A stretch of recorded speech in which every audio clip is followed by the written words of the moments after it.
자, 오늘은 교재 68페이지 이제 6단원 두 번째 거.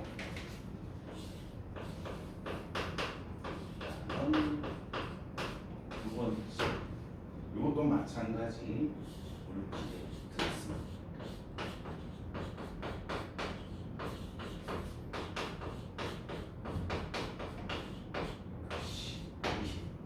자, 우리가 요거 수업하기 전에 우리가 앞에서 물질의 특성은 총 몇 가지 있다?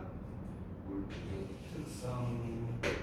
첫 번째 우리 겉으로 보는 겉보기 특성이 있고, 물론 지금 겉보기 특성이란 말은 안 쓰지만 색이라든지 맛이라든지 모양이라든지 색깔이라든지 이런 것들도 물질의 첫 번째 특성이 되고, 제일 단순하게 구별할 수 있는 것. 우리 흑설탕, 백설탕 이렇게 구별하듯이 색깔로 구별할 수도 있고, 소금물, 설탕물 이렇게 맛으로도 구별할 수 있고. 이거는 그닥 시험 문제 잘 안 나오시거든. 두 번째 이제 끓는 점. 우리가 물질마다 끓는 점의 온도가 다 다르기 때문에 이거는 물질의 고유한 특성이 된다라고 했고, 세 번째는 녹는 점. 한 물질이라면 녹는 점과 어는 점이 같기 때문에 녹는 점과 어는 점을 같이. 그래서 우리가 지난 시간에 물질의 분류를 하고, 그 물질을 분류를 할 때 요 끓는 점과 녹는 점과 어는 점을 이용을 해가지고 순물질하고 혼합물하고 비교를 했을 때 가장 쉽게 분류할 수 있는 게 수평 구간. 일정한 구간이 나오면은 무조건 순물질. 일정한 구간이 안 나오고 계속 올라간다든지 내려간다든지 하면 무조건 혼합물. 이렇게 우리가 구별을 지었었다. 그리고 끓는 점, 녹는 점, 어는 점이 같으면 무조건 같은 물질. 다소 양이나 가열 시간이나 냉각하는 그에 따라 가지고 시간만 달라질 뿐이지, 녹는 온도, 끓는 온도가 같으면 무조건 같은 물질이다라고 우리가 공부를 했었고, 오늘 우리가 이제 드디어 네 번째 밀도라는 개념과 다섯 번째 용해도라는 개념을 공부를 할 거예요. 이제 물질의 특성 중에서 오늘 공부할 게 우리 4번과 5번 이걸 공부를 할 거다. 그러면 먼저 밀도 개념 봅시다. 첫 번째 밀도. 밀도라고 하는 것은 아주 쉬운 말로 빽빽한 정도. 빽빽한 정도.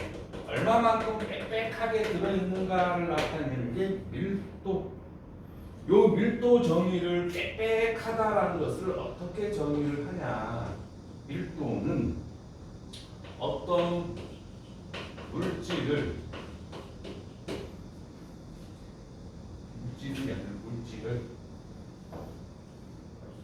물질의 질량을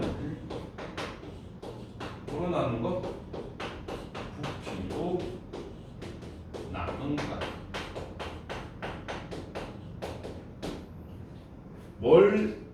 뭘로 나눈다? 질량을 부피로 나눈다. 이거 시험 문제에 선생님들이 낚기 위해 가지고 말장난치는 경우가 되게 많아요. 어떻게? 부피를 질량으로 나눈 값 이렇게 하면 무조건 틀린 거예요. 질량을 부피로 나눈 거예요. 그래서 밀도는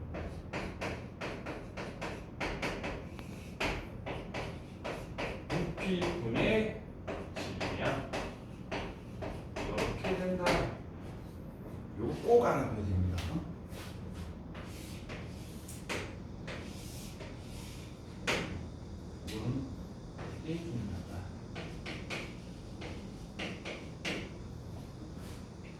따라서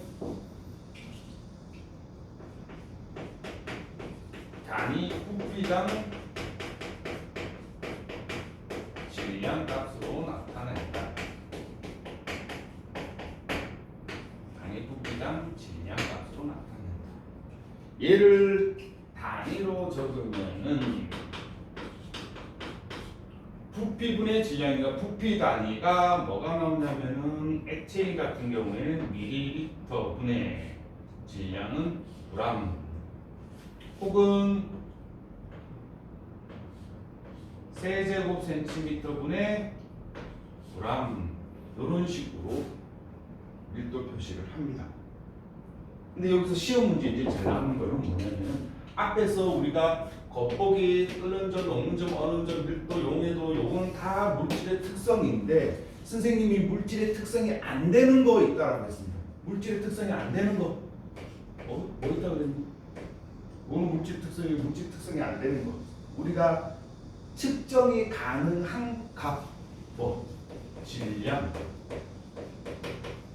부피, 길이, 넓이, 온도 얘네들은 물질의 특성이 안 된다라고 했죠. 그렇죠?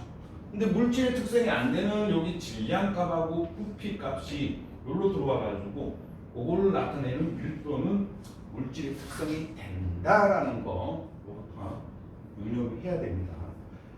선생님 질량이 왜 그러면 물질의 특성이 안 되나요? 쇠구슬 1kg짜리 하고 그 다음에 유리구슬 1kg짜리 하고 질량이 같아. 근데 얘는 쇠로 돼 있고 얘는 유리로 돼 있어. 그럼 그건 같은 물질이 아니잖아. 물질 특성이 안 된다. 이해되니?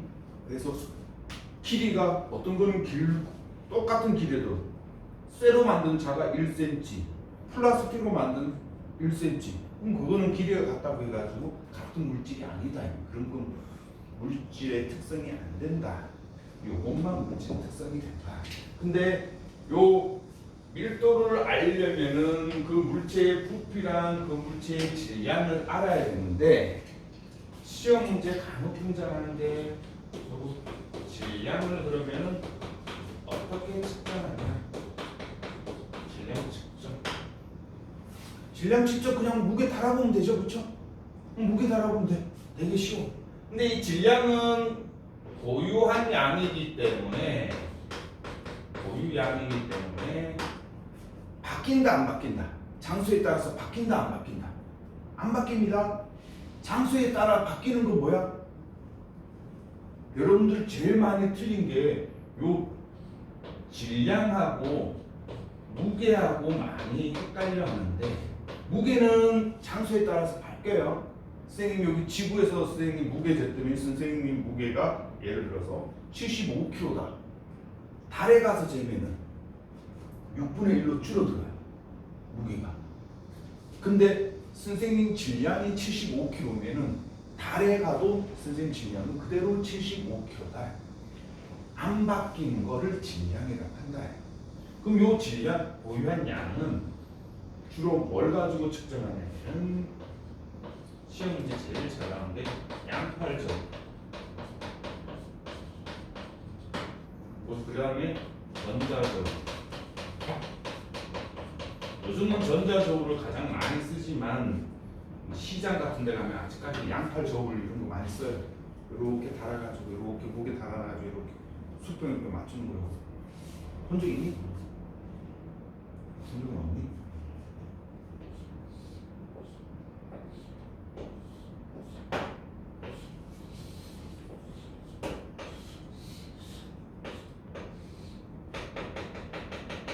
이렇게 된 게 이게 양팔 저울인데 양팔 저울을 맨 처음에 정중앙에 0.정중앙에 0의 숫자에 딱 맞춘 다음에 여기다가 내가 측정하고자 하는 어떤 물체를 여기다가 올려놓고 여기다가 이제 여기 해당되는 분도 여기 뭐 5kg짜리 3kg짜리 1kg짜리 얘네들을 이제 한 개씩 이렇게 올려가지고 수평이 되면은 얘의 질량이 몇 킬로그램이다 이렇게 측정하는 거. 이게 질량 측정을. 근데 여기서 시험 문제 가끔씩 나오는 거 무거운 운동부터 꼭 올린다. 무거운 것부터 당연히 먼저 올려야 되죠. 그렇죠? 얘가 만약에 10kg이다. 그럼 1kg짜리 10개를 올려야 된다. 계속 올려야 된다. 그게 아니라 5kg짜리 올리고 그 다음에 5kg짜리 올리고 2개만 올리면 끝난다. 이렇게 무거운 운동. 요 추라고도 하기도 하고 운동이라고도 이야기하는데 요것부터 먼저 올려가지고 질량 측정합니다. 이렇게만 알아두고 이제 질량은 되게 간단한데 요 부피 측정하는 게 조금씩 틀려요. 부피 측정. 부피 측정하는 거는 첫 번째 고체 같은 경우에는 부피 어떻게 측정할까? 두 개로 나눠가지고 모양이 일정한 거예요. 모양이 일정한 거 같은 경우에는 예를 들면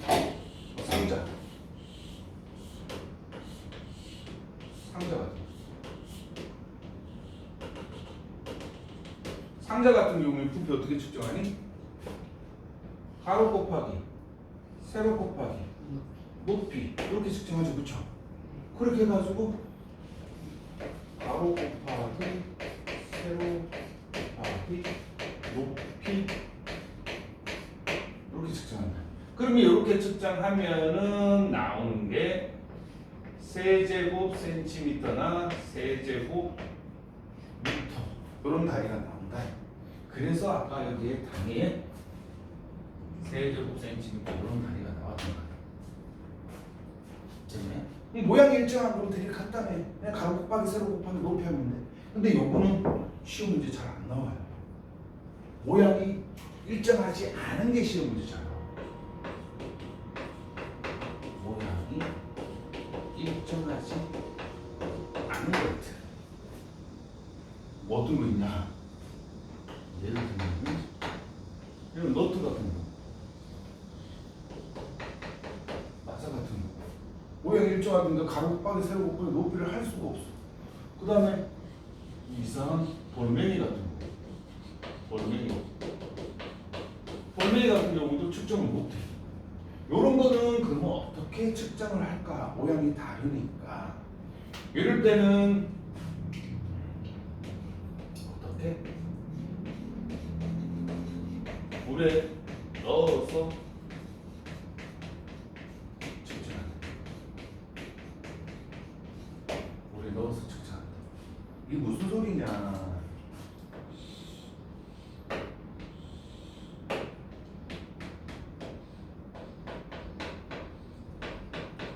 이렇게 담긴 거에다가 처음에는 물이 예를 들어서 10ml 있었다. 여기에다가 선생님이 요거를 이렇게 쭉 집어넣었더니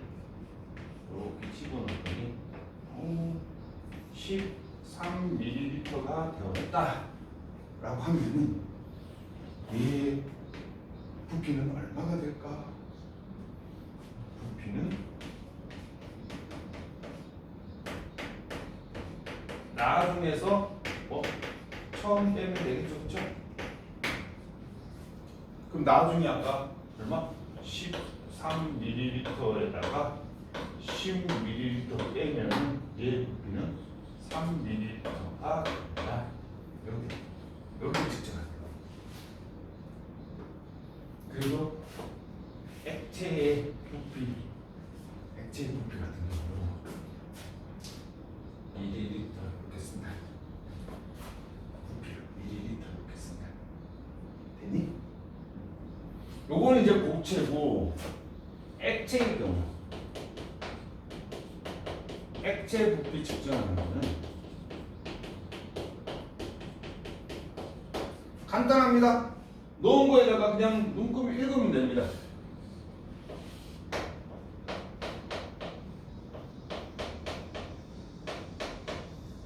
맨 처음에 여기 10ml다. 여기다가 기름을 부었더니 기름이 이렇게 와가지고 12ml다. 그러면 아까 여기랑 똑같이 나중에서 처음 빼면은 부피가 얼마? 2ml가 된다. 이렇게 된다. 그래서 이런 액체 부피 같은 경우에는 주로 누굴 가지고 많이 이용한다? 이렇게 생긴 겁니다. 이게 눈금이 있는 실린더라 해서 눈금 실린더로 측정하는 거예요.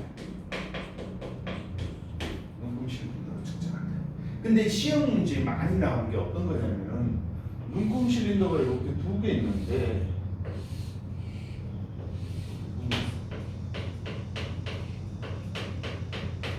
여러분도 한번 보세요. 어떻게 이름이 맞는지.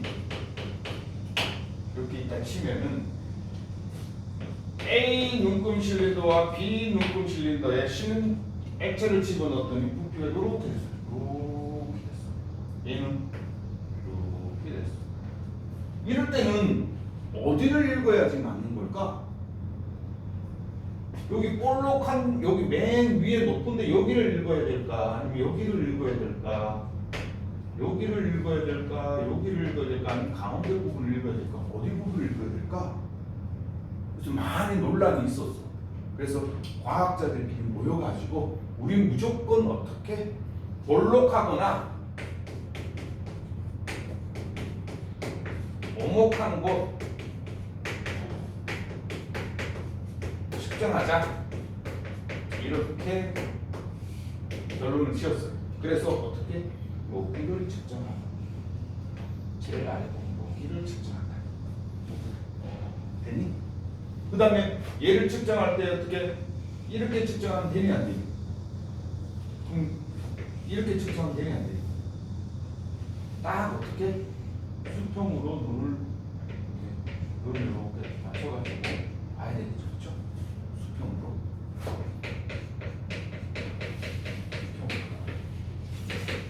요거 측정하는 것도 학교에서 어떤 선생님은 가르쳐 주시고 어떤 선생님은 안 가르쳐 주시고 어떤 선생님은 그냥 밀도는 그냥 이거다 하고 넘어가는 경우가 있어요. 그럴 때는 이런 거는 몰라도 되지만 또 어느 학교에서는 또 이걸 하는 경우가 있어요. 그래서 오늘 선생님 이야기하는 겁니다. 이렇게 부피와 질량을 측정하면은 이제 밀도를 구할 수가 있다 이렇게 된다. 그러면 여기서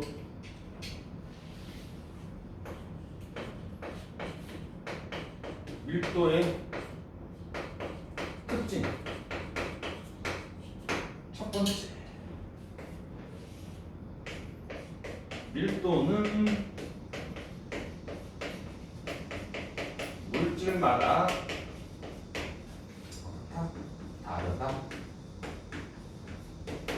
물질마다 밀도가 전부 다 다르기 때문에 얘가 밀도가 바로 뭐가 된다? 물질의 고유한 특성이 된다.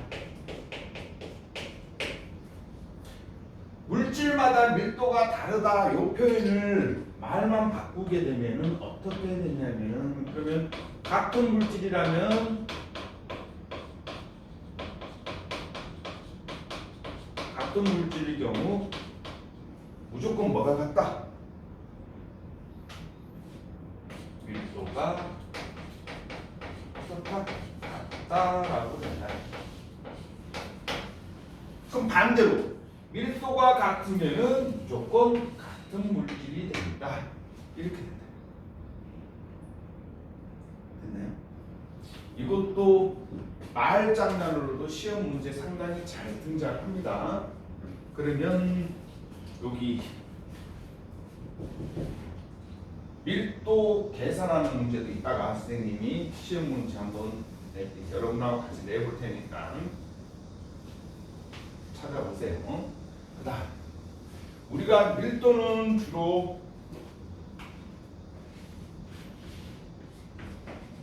밀도가 큰 물질은 당연한 건데 밀도가 큰 물질은 어디로? 아래로 향하고 아래에 위치.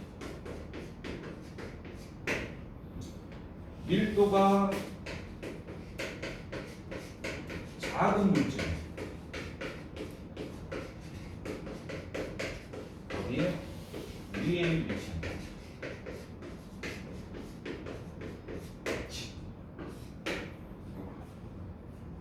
그래서 우린 주로 누구를 밀도를 보통 찾냐면 우리는 물을 밀도로 물의 밀도 물의 밀도를 보통 우리가 1이라고 측정합니다. 1. 그래서 물보다 밀도가 낮으면은 물에 뜰 거고 물보다 밀도가 1보다 크면은 가라앉을 거고 이렇게 측정한다. 이해됐습니까? 그러면 우리 교재에 보면은 누가 밀도가 제일 크다라고 돼 있니? 돌이 밀도가 제일 크다라고 돼 있죠?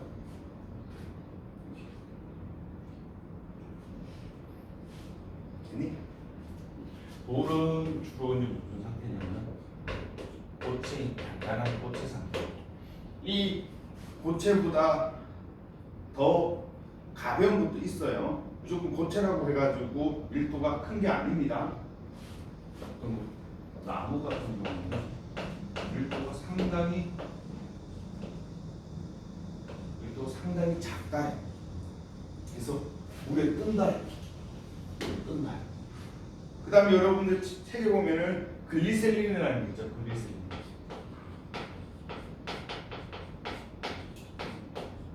글리세린이라는 것은 엄청 끈적끈적한 액체를 말합니다. 끈적끈적한 액체.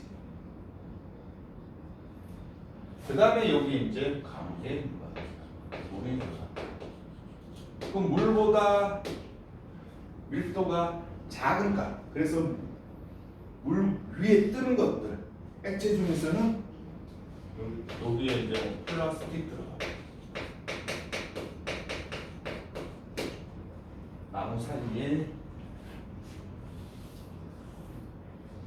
식용유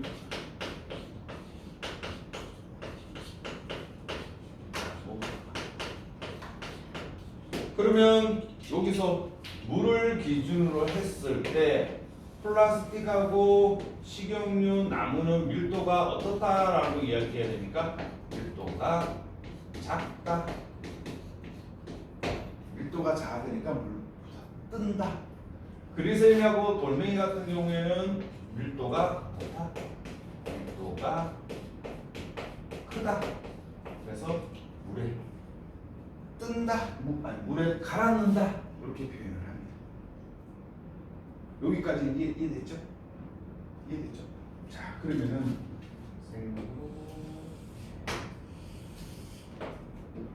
그래프를 하나 낼 건데 그래프에서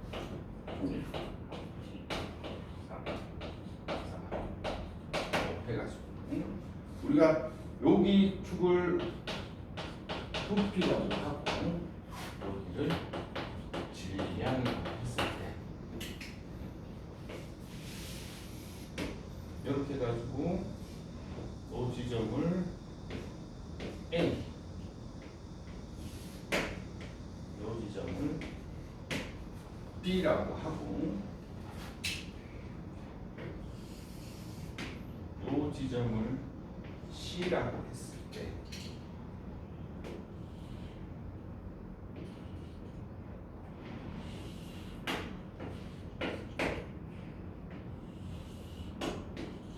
이렇게 나타냈을 때 그러면 A의 밀도를 구해라라고 하면은 A의 밀도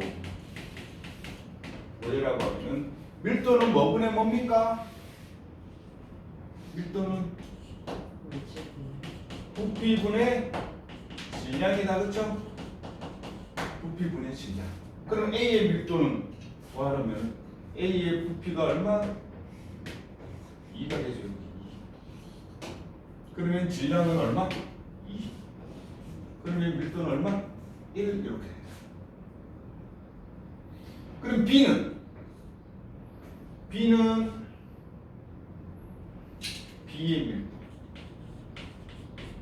밀도도 이렇게 부피가 4, 질량도 4. 그러면 얘도 밀도가 1.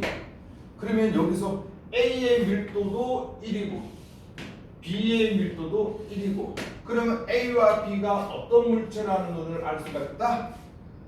밀도가 같으니까 얘네는 같은 물질이다. 같은 물질이다.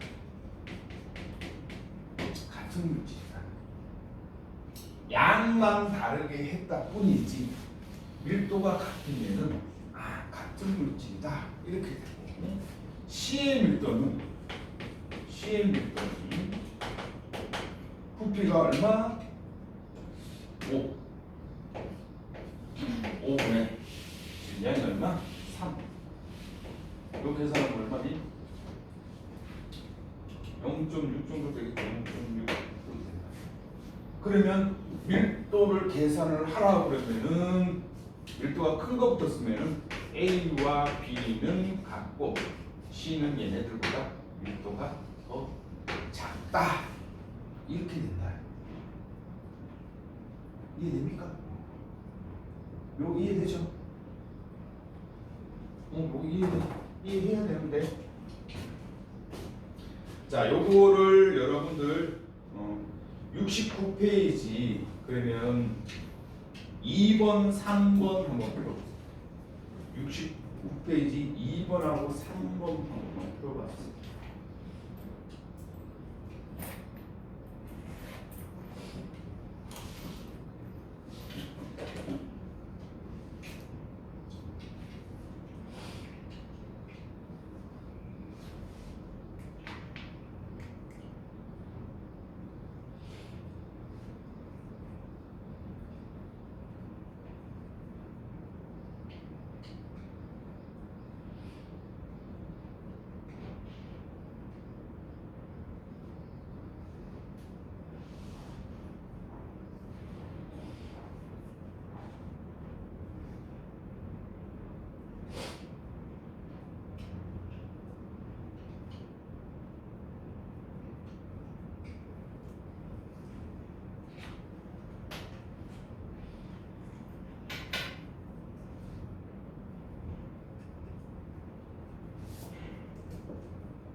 풀었나요? 성현이 풀었어?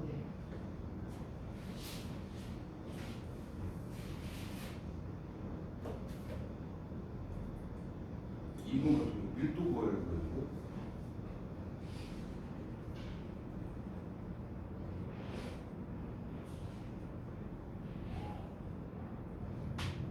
성현이 다 풀었어? 응?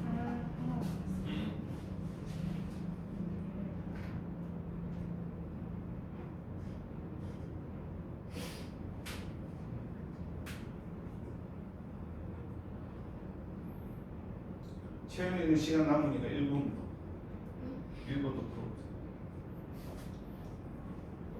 OX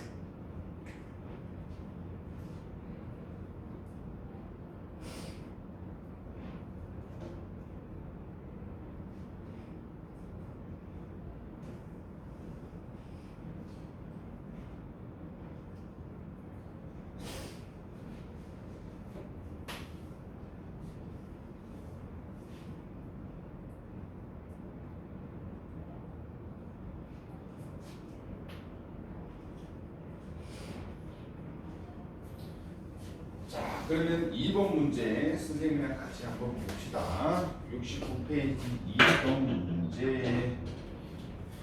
2번 문제는 질량이 얼마? 질량이 20g.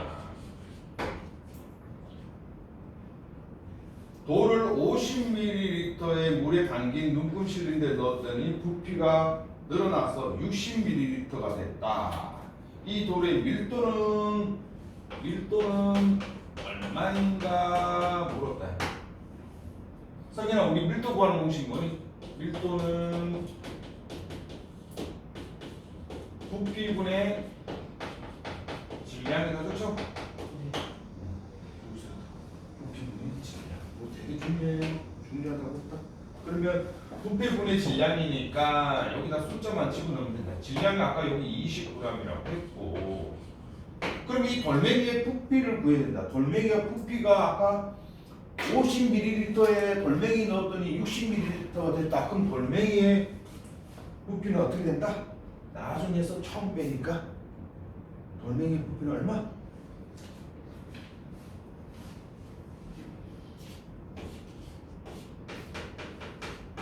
처음에 여기다가 물이 50ml였는데 여기다 돌멩이 집어넣었더니 60ml가 됐어. 그럼 이 돌멩이의 부피는 얼마가 된다? 10ml. 그럼 돌멩이 부피는 10ml가 된다. 그럼 이 10ml를 어떻게 여기다 집어넣어? 10ml. 계산은 얼마? 그렇지.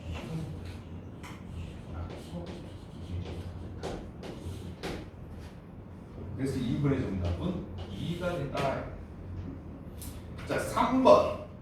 오른쪽 그림은 물질 A의 질량과 부피를 나타낸 것이다. A와 D의 밀도를 각각 구하시오. 이거 너무 쉽다. A는 부피분의 질량이니까 A의 밀도는 당연히 부피분의 질량이니까 A의 부피가 12대 질량이 40. 그러면 얘는 밀도가 4. 그렇죠? 4. 이렇게. D 같은 경우에는 D는 부피가 20. 질량이 10. 계산하면 얼마? 0.5. A와 E 중 같은 물질로 예상되는 것을 모두 고르시오. 물론 기울기가 같으면은 밀도가 같기 때문에 같은 물질이니까 B, E가 정답이 되는데 B, E의 밀도는 그럼 얼마일까? B, E의 밀도는 얼마니? 1. 응, 그렇지. 1. 그렇죠. 1. 여러분, 같은 물질이다. C는 그럼 밀도가 얼마가 되니? 1.5가 되죠, 그렇죠? 그래서 얘는 다 틀리다. 얘는 A는 밀도가 4, D는 0.5, C는 1.5, B하고 E는 1. 그래서 밀도가 같으면 같은 물질이다. 그래서 3번의 정답은 2번에는 B, E가 된다. 그럼 1번 OX 한번 볼까요? 1번. 장소와 상태에 따라 변하지 않는 고유한 양은 부피일까 뭘까? 고유한 양. 뭐라고 그랬냐? 질량이라고 했대. 질량. 그러니까 1번은 X가 된다. 2번. 질량의 단위는 그램, 킬로그램이다. 질량의 단위는 그램, 킬로그램. 그래서 이렇게 질량의 단위가 바뀐다고 봐요. 5. 3번. 밀도는 물질의 부피를 질량으로 나눈 값이다. 이거 선생님이 말장난친다고 이야기했었죠?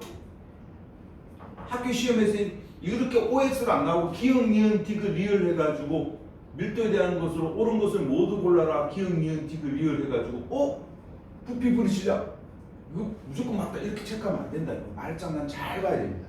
그래서 부피를 질량으로 나누는 게 아니라 질량을 부피로 나눈 거다. 그래서 X가 된다. 질량을 부피로 나눈 값이다. 이거 말장난 잘 봐야 됩니다. 4번. 밀도의 단위는 세제곱센티미터 퍼 그램, 그램 퍼 밀리리터 등이 사용된다. 5. 요 세제곱센티미터 이런 거는 대부분 모양이 일정한 거고, 모양이 일정하지 않으면은 대부분 눈금 실린더 사용하기 때문에 눈금 실린더 같은 경우에는 단위가 밀리리터 혹은 리터를 쓴다. 그래서 우리 마시는 액체 같은 경우 다 밀리리터, 리터 쓴다.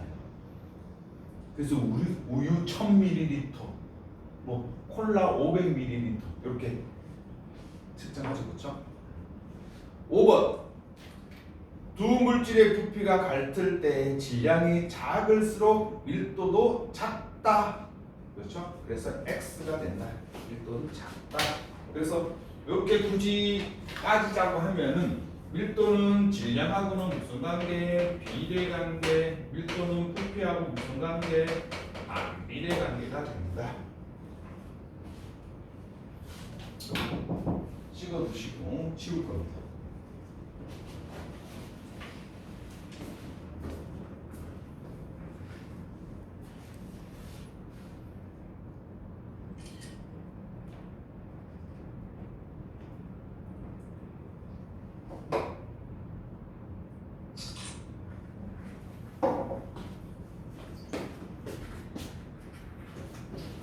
그러면 고체와 액체 상태일 때 밀도가 어떻게 변하는지 그리고 어떤 관계가 있는지 그 관계에 대해서 마저 설명을 드리도록 하겠습니다.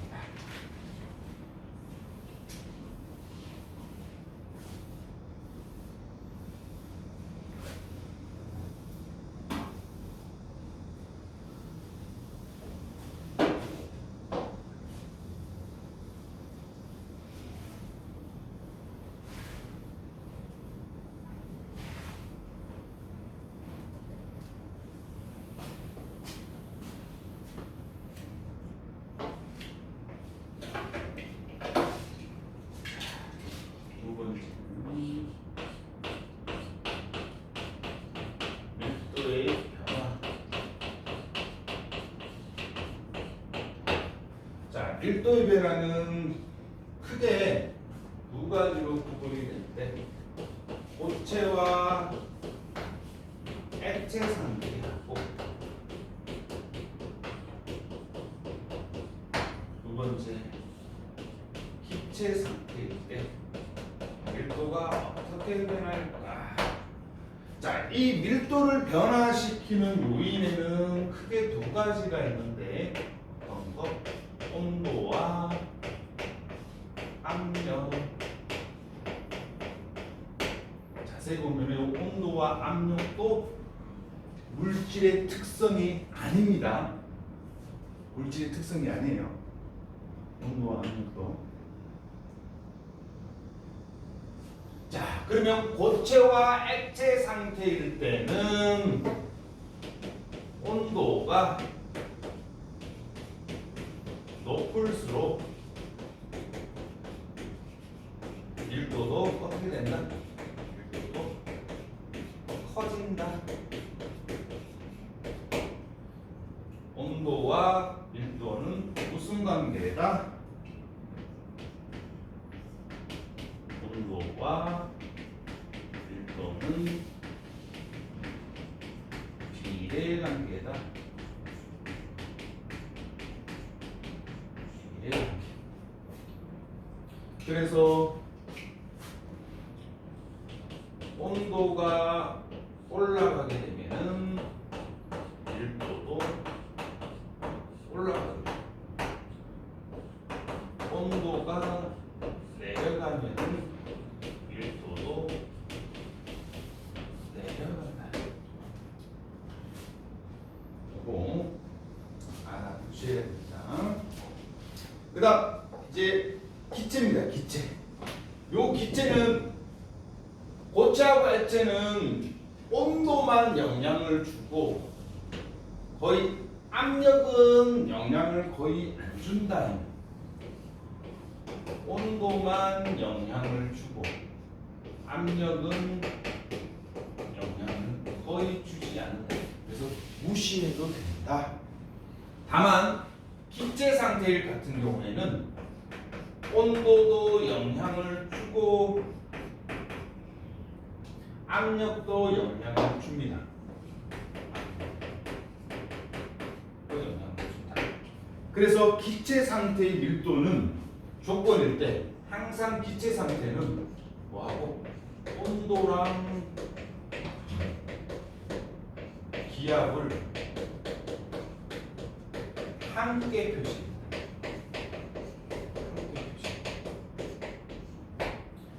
함께 표시합니다.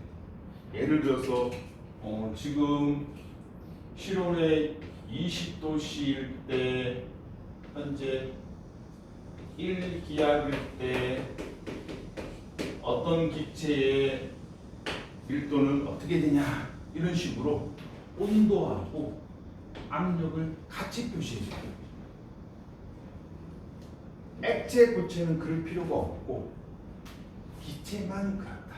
그리고 또 이 기체는 우리가 중학교 1학년 때 공부했습니다.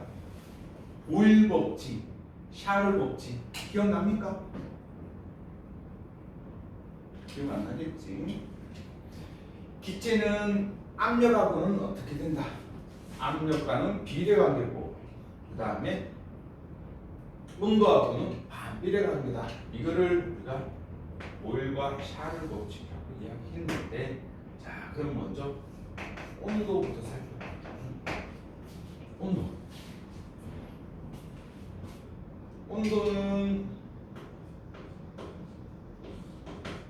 온도가 여러분 보세요. 온도가 높아지면 기체 같은 경우는 온도가 높아지면 뭐가 커지니? 부피가 커진다. 이건 이해되죠? 왜 온도가 높으면 기체가 활발하게 움직이니까 기체가 들어있는 부피가 더 빵빵해지잖아. 그 왜 옛날에 찌그러진 축구공이나 찌그러진 탁구공 피려면은 이렇게 뜨거운 물에다 탁 넣으면은 그 안에 탁구공이나 축구공에 있던 기체들이 막 활발하게 움직여가지고 찌그러질 때 빵 피는 거. 요거 탁구공 이야기하고 혹시 중학교 때 그 기억납니까? 중학교 때 선생님 분명히 요거 탁구공 이야기가 뻥 된다라는 거 이야기했을 텐데, 온도가 높아지면은 부피가 커진다. 우와, 근데 우리 밀도가 우리 앞에서 밀도 다시 한번 써보면은 밀도는 뭐분의 뭐였습니까? 부피분의 질량이었다. 요거였는데, 그럼 기체 같은 경우에는 지금 온도가 높아지니까 부피가 커졌어. 부피가 커지니까 당연히 밀도는 어떻게 되겠니? 얘가 커지니까 밀도는 작아지겠죠? 작아져. 따라서 온도가 높아지면 부피가 커지고, 부피가 커지면 밀도는 작아진다.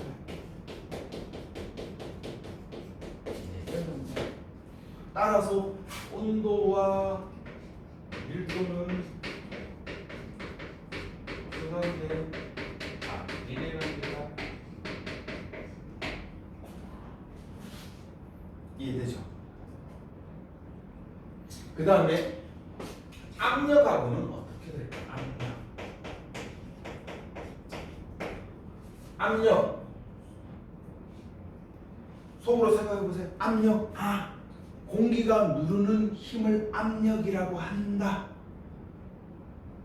그죠? 그럼 공기가 누르면은 빼가 계속 누르면은 부피가 어떻게 되겠니? 공기가 많이 누르면 많이 누를수록 부피는 작아질 거 아니야. 그럼 부피가 작아지면 밀도는 당연히 커지겠죠, 그렇죠? 자, 압력이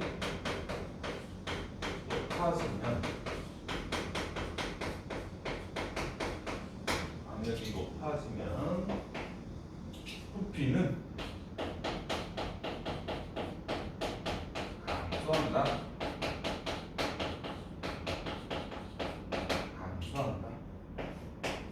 부피가 감소하니까 당연히 밀도는 어떻게 한다? 커진다. 그래서 압력하고 밀도하고 관계는 밀도와 비례 관계다.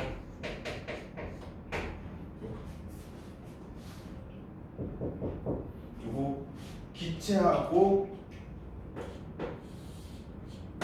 고체 액체일 때 틀리다. 그리고 하나 더 있다. 비례 관계와 반비례 관계. 그리고 물질의 상태 변화에서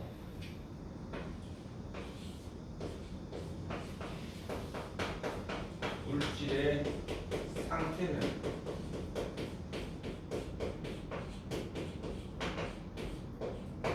물질의 상태 변화.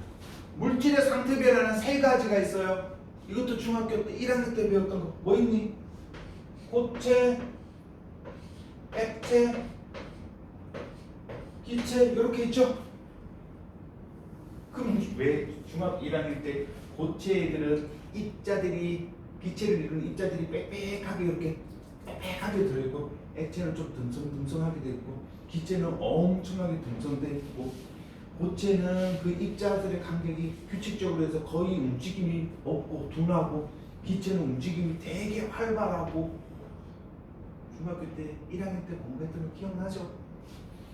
이렇게 보면은 물질의 상태 변화했을 때 그럼 부피가 누가 제일 크겠니? 부피가 누가 제일 크겠니? 우리 물을 생각해 보면은 물 생각해 보면 어떨 때 부피가 가장 클까? 액체 상태일 때? 얼음을 얼렸을 고체 상태일 때? 아니면 수증기 상태일 때? 누가 부피가 제일 크겠니? 응? 고체가 제일 크겠니? 기체가 제일 크죠, 그쵸? 기체. 수증기는 때문에 액체가 이렇게 액체 컵이 있다가 기체들이 막 수증기로 날아가 입자들이 되게 활발하게 움직이기 때문에 기체 상태가 부피가 제일 크다. 그러면 보세요. 기체 상태가 부피가 가장 크다. 이게 뭐냐? 부피다. 부피는 기체 상태가 가장 크다. 그러면 부피랑 밀도랑은 무슨 관계였습니까? 반비례 관계였다. 그렇죠? 그러면 요 밀도로 따지면은 고체, 액체, 기체일 때 밀도로 따지면은 어떻게 될까? 누가 밀도가 제일 클까? 고체. 제일 밀도가 크다. 그렇게 됩니다. 이해되죠? 근데 요렇게만 적으면 참 좋은데 꼭 과학에는 뭐가 있다? 예외가 있다. 예외. 누가 예외냐? 얘가 예외. 물은 예외입니다. 물은 밀도가 어떻게 되냐? 액체, 고체, 기체의 밀도를 가집니다. 다시 말하면 고체가 밀도가 더 작다. 물만 그렇습니다. 대체로는 고체 상태일 때가 밀도가 가장 큰데 우리 물만 고체가 액체보다 밀도가 더 작아요. 그래서 얼음이 어디에 뜬다? 얼음이 물 위에 뜬다. 그 다음에 빙하가 어디에? 바닷물에 뜬다. 이렇게 된다. 빙하가 가라앉는 게 아니라 물 위에 뜬다. 왜? 얘는 얼음. 얼음은 물보다 밀도가 작다. 그래서 뜬다. 아까 선생님이 여기서 밀도가 작은 것들은 어디에 위치한다? 위에 뜬다. 밀도가 큰 것은 아래로 가라앉는다. 이렇게 된다. 이해됐죠? 그 다음에 혼합물. 그러면 우리는 지금 순물질을 했는데 이 혼합물의 밀도는 어떨까? 혼합물의 밀도. 여러분 하나만 딱 기억하면 됩니다. 혼합물은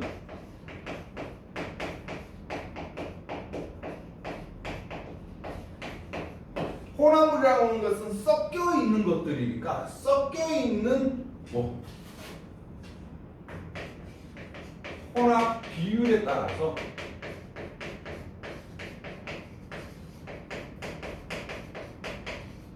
어떻게 밀도가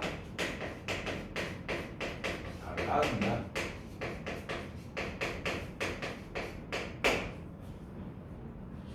이거 한번 예를 들어 볼게요. 잘 보세요. 되게 간단한 건데 물 100g이 있고 여기에 어떤 건 소금 10g 집어넣었어. 이게 A. B는 물 100g에 소금을 20g 집어넣었어. B야. 누가 밀도가 더 크겠니? A 소금물이 밀도가 크겠니? B 소금물이 밀도가 더 크겠니? 어떤 게 더 클까?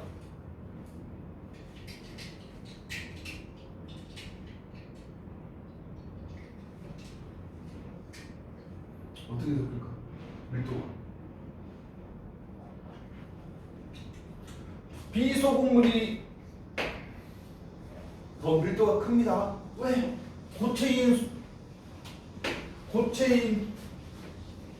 소금을 더 많이 섞었기 때문에 그렇다. 그래서 우리 흔히 보면은 여기 달걀이 이렇게 있으면 물에 있으면은 달걀을 이렇게 갈았는데 여기다가 소금을 탄 소금물을 집어넣으면 소금물의 밀도가 더 크기 때문에 계란이 이렇게 뜹니다. 계란이 이렇게 떠요. 밀도를 크게 하면 계란이 뜬다.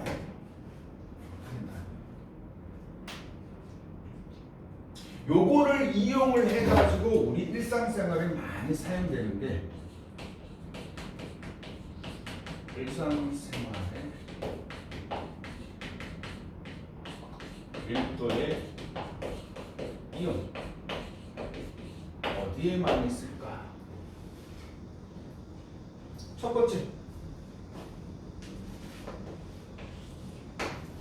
물에 빠지면 안 되니까 물보다 더 밀도가 작은 거 입어서 물에 안 빠지게 하는 거. 뭐 있니? 구명조끼. 구명조끼는 물보다 밀도가 상당히 작은 거. 그러니까 물에 뜨게끔 하는 거. 그거 입으면 물속에 내가 안 가라앉는다. 사람은 물보다 밀도가 큽니다. 우리 인간은. 그래서 물속에 들어가면 푹 가라앉아 버린다. 그래서 구명조끼 한다. 혹은 여러분 물놀이 갈 때 구명조끼 착용하고 만약에 구명조끼가 없으면 튜브에 이렇게 매달려 있으면 안 가라앉는다. 됐니? 요거는 주로 밀도를 어떻게 하느니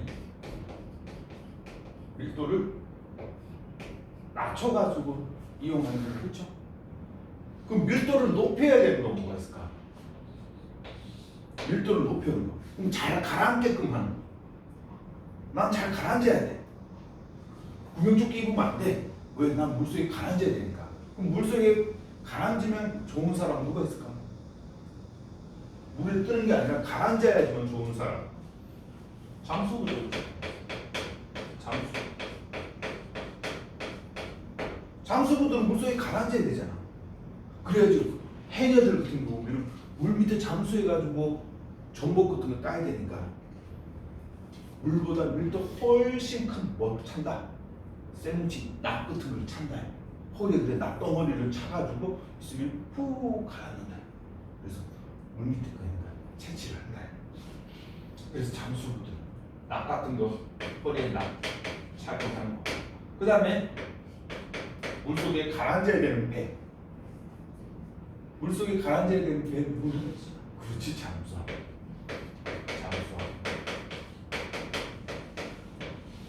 이 잠수함은 밀도를 높여야지만 좋은 건데, 그래야지 가라앉는 거.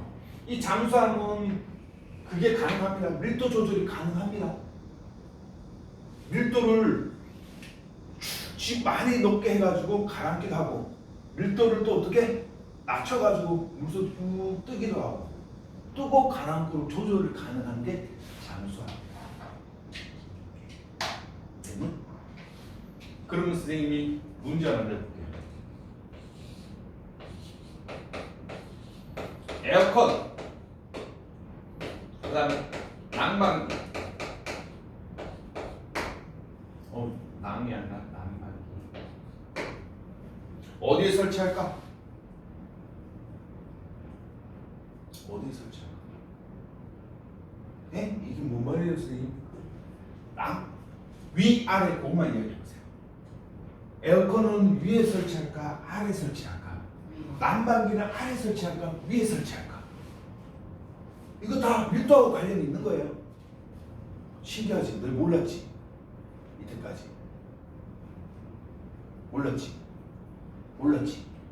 잘 알아두세요. 이제 엄마나 아빠한테 이제 당당하게 이야기할 수 있다. 에어컨 어디다 설치합니까? 위에 설치합니다. 위에. 에어컨 위에 설치합니다. 위에. 왜 위에 설치할까? 이게 중요해. 왜 위에 설치할까? 그게 중요해. 자, 우리 공기, 기체들은 기체는 온도 영향을 받는다. 온도가 높아지면 부피가 커진다. 그래서 뜨거운 공기는 가라앉을까 뜰까? 공기가 뜨거워지면 가라앉을까 뜰까? 뜹니다. 부피가 커지니까 떠요. 뜬다 이 말이에요. 그러면 위에 공기가 더 뜨겁고 아래 공기가 차갑다. 그러면 어떤 공기부터 빨리 식혀줘야지만 우리 여기 교실 안이 시원해질까? 위에 있는 공기부터 빨리 식혀야 되겠죠. 더운 공기. 그래서 얘는 더워가지고 위에 설치해가지고 더운 공기를 빨리 식혀버린다. 됐니? 난방기는 어디에 설치한다? 아래쪽에 설치한다. 왜? 아래가 차가운 공기는 가라앉아 있기 때문에. 그래서 난방기거든요. 아래쪽에 설치한다. 여러분 난방기 집에 본 적 있니? 화장실에 가면은 선생님 아파트만 그런지 모르겠어요. 화장실 가면은 화장실 여기 벽에 보면은 이 주름져 있는 거 이렇게 짝짝짝짝짝짝짝짝 이렇게 되어 있는 거. 이렇게 되어 있는 거 혹시 본 적 있니? 본 적 없어? 병원도 안 가봤을 거고. 그러면 전기로 이렇게 보면은 전기를 코에서 빨갛게 되는 그 온열기 있죠? 온열기도 몰라? 다리 이렇게 따뜻하게 하는 거예요. 온열기도 주로 어디? 아래쪽에 설치해요. 난방기에 비해서 아래쪽에 설치해요.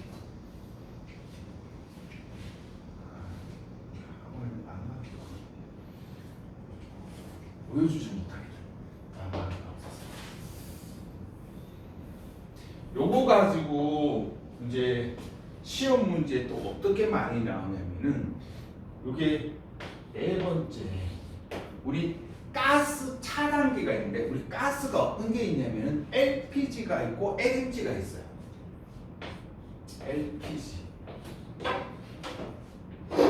LNG 어디다 설치할까?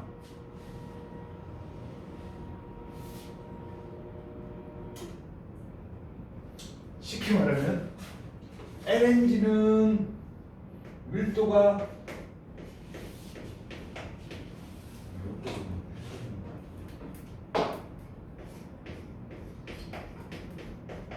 밀도가 낮아요.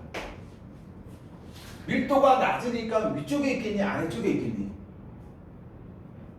밀도가 낮으니까. 밀도가 작다. 어?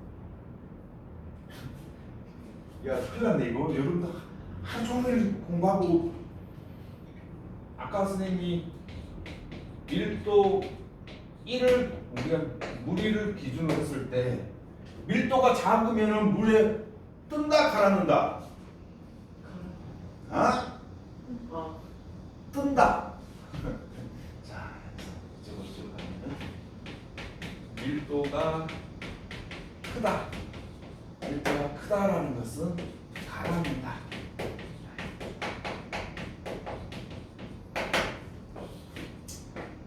밀도가 작다. 밀도가 작다라는 것은 뜬다. 이렇게 됩니다. 이거 다시 이제 기억해야 된다. 이거 봐봐. 구명조끼 튜브 같은 경우는 밀도를 작게 만든다. 밀도가 작으니까 뜬다 이 말이야. 됐니? 납, 쇠붙이 이런 것들은 밀도가 높거든. 밀도가 높으니까 가라앉는다. 그러면 LNG는 밀도가 작다. 밀도가 작으니까 위에 있니 아래에 있니? 위에 있죠. 뜨니까 위에 있는다. LPG 같은 경우에는 밀도가 높다. 밀도가 높으니까 어디 한다? 대부분 가라앉는다. 선생님 이거 왜 이야기? LPG, LNG 이거 왜 이야기해요? 선생님 여러분들 집에 있는 건 대부분 LNG예요. LNG. 이 가스는 쉽게 말하면 여러분 가스 보일러 쓰잖아. 여러분들 가스 보일러죠 집에? 몰라? 아파트는 다 가스 보일러 써요. 선생님 어렸을 때 기름 보일러 보이고 LPG가 어떤 거냐면은 왜 식당 같은 데 보면 이런 회색으로 된 이런 드럼통 있죠? 식당에 이렇게 드럼통, 산소통 비슷하게 이런 드럼통이 이렇게 되는 거. 아저씨들이 빙빙빙. 이거 색이 잘 큰일 났네. 그게 가스통이 LPG예요.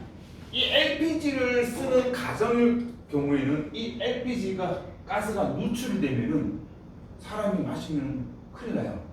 그래서 누전 차단기, 가스 차단기, 가스 밸브, 가스 차단기 이런 것들은 어디다 설치를 해야 될까? 쉽게 말하면 가스 경보기. 가스 경보기를 LPG 같은 경우에는 어디다가 설치를 해야 될까? 가스 누출기를 위에다 달아야 될까? 아래에 달아야 될까? 당연히 아래에 달아야 되겠죠. LPG는 무거우니까 대부분 땅에 가라앉는다. 가라앉으니까 새어나오면 아래쪽에 가라앉으니까 아래쪽에 가스 경보기를 달아야지 물린다 이 말이에요. 그래서 얘는 어디다가 아래쪽에 설치한다. 아래쪽.